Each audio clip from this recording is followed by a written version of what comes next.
Hey, this is Chris. So in 2020, day trading or swing trading has become really popular. There's now tens of thousands of accounts that are getting opened each month with some of the big stockbrokers in Australia. So there's a new generation of people out there trying to become day traders.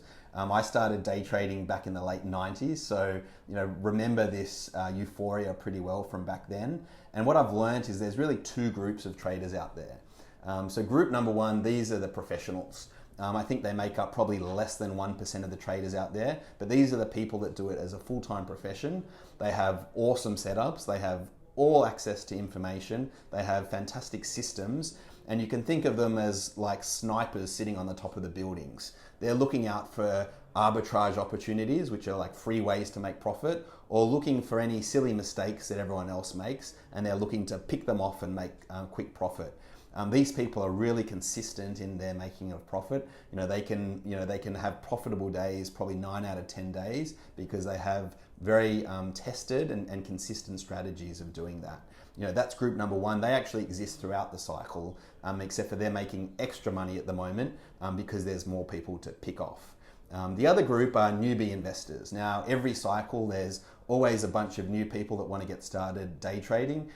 Usually people that are sitting at home doing jobs at home, and I think COVID's accelerated this because there's so many people sitting at home trading.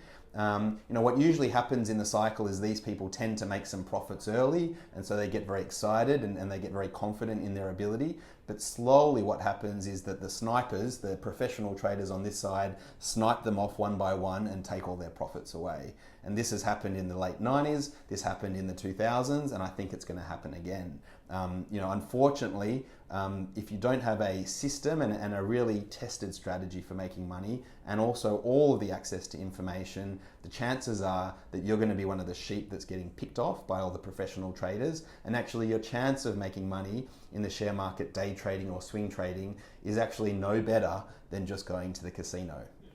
So my tips, if you're really getting started like that, is be sensible about how much you're investing. Don't commit too much, because really your chances of success are probably no better than going to the casino. But if you are in it for the long term, actually the strategy is the same. Don't start with a lot. You learn your lessons early, but don't lose a lot of money learning those lessons. And if you do find a strategy that works, don't tell everyone about it, because the strategies that do the best over the long runs are the ones that remain a secret to you and then aren't shared with everyone else.